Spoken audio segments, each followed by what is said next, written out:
Welcome back one more time with Tim from Hops and Wrenches. Hops and Wrenches and St. Otter Brewing. As is usual, the last couple videos that you've seen this outstanding fellow home brewer and friend type guy. The link to all his stuff will be in the description. So the last beer that we got out of that Rye Irish Stout, the 2023 edition, if you've been following along, was a Parti-gyle. Again, that one started off with a live stream. If you haven't checked out that live stream, please do so. It's pretty eventful, a little bit of nerve-wracking. Please set aside a good chunk of your day. Yeah, yeah. You weren't doing anything anyways, for God's sakes. So, this is a beer that was named by one of my subscribers, one of my followers, a good friend of mine, Mauro. And I talked to him about this idea. He pushed me to do it. So after we did it, I told him that peer pressure was bad, right? After we did it, and I told him, I said, if it's successful, you get to name the beer. So he named it Chimera, and I think it's a very fitting name for this beer. Let's crack this thing open and find out what happened, how it is. So we just cracked this thing open. Sounds like there's fixing to be a train. So while we do that, we're gonna pour this beer. It's a little bit overcarved. Ooh, it wants to join the party. Look at that. So let's pour this beer. Maybe give it a moment. It straight up looked like it had a mullet on it. This is a party beer, let me tell you. We'll give it a moment to kind of settle down. While we listen to the train.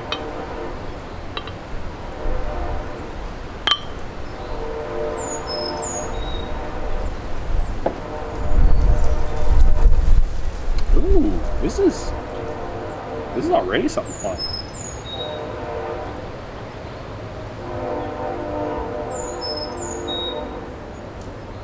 We'll be right back after this train passes. I promise we won't drink this beer. We won't smell it. We'll just look at it while it's gone. While we're gone. Alrighty, so it sounds like the train went by. It sounds like my neighbors are cooperating right now. So we're gonna try to hurry up and sneak this in before there's a helicopter or a jackhammer or something else. So this is the Parti-gyle edition from that wonderful long live stream, long brew day. This is the basically fourth beer we've gotten off these grains.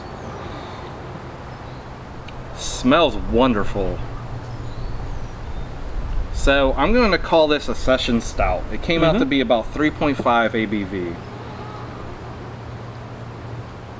Smells totally different than the base beer. I think we've got a little bit of citrus, grass, earthiness kind of going on. Yeah, that slight coffee and chocolate is just gone. I'll put all the details to what we ended up to do on this. But if memory serves me correctly, the first runnings, or the runnings off of the grains for this beer were right about 1028. And I remember saying, okay, well, we've got to bump up that OG right on this thing to make something worth it. Because those are rookie numbers, right? And so the total investment basically for the grains on this was just a couple extra pounds of a few grains. I took some 2-row. We basically ran the wort off those grains. We remashed in that wort some 2-row, some Crystal 45, some wheat, and what else? See, 2-row. Oh, black patent. That's because that was really light wort that we got off of it. So I wanted to make something that was expressive. We did some quick math kind of deals to figure out some IBUs for it. It wasn't super scientific. We just kind of went with our gut feelings on it. We used cluster. I think we had a 30-minute addition on it because we only boiled for 30 minutes. And then we did a quick 5-minute addition, if I remember correctly, on it. And I think that cluster is doing wonders for this beer.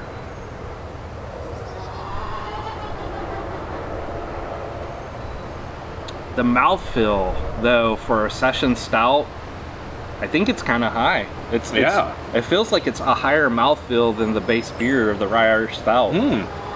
That's interesting, isn't it? Yeah, the hop flavoring just really comes through on it. The hop expression is definitely there. It's got a nice malt backbone though that I think plays well with the hop. This here is a refreshing stout. This is something that I mean it's super light for being a dark beer. Yeah. I think if you woke up and you said, "Man, I want a beer, but I don't want to get blasted," here you go, right here. This beer is for you, right? If you need to have a pre-beer before lunch, here you go.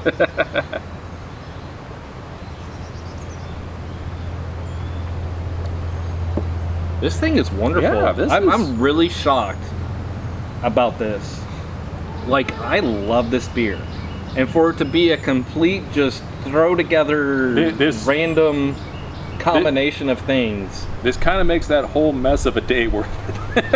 Well, we got 4 beers out of it, for God's sakes. Here for 12 hours. Yeah. It was a day. No, but this is a really good beer. Y'all, I'm really shocked. And so my first impression of this beer tells me something pretty quick. One, I need to do more Parti-gyles, right? And experiment with those. I think that those could definitely be fun. You know. Yeah, I'm kind of thinking probably not this next one that I do because it's going to be very by the book. But probably whatever I do after that, I think I might try doing a rewash and do that whole thing and just see what other flavors can you get out of the already existing grain. Right. Well, we tasted the wort before we remashed all those other grains in it. It was kind of bland, kind of watery. It had a little bit of sweetness to it, but it was definitely just tinted water. Yeah, and so I think the few grains that we threw at it and those hops really shine through here. It gives it a nice refreshingness to it, you know. Not quite like what you would expect out of a American Pale Ale or IPA or anything with the hop profile. It's almost got that like you said, like a East Coast IPA. You know how it's not as straightforward on the hops. Right. It's not bitter. Yeah, but it to me it kind of has that same idea to it where the hops are definitely there, but it's not overpowering. It works with everything else. It's the hop profile on my tongue. It's damn good.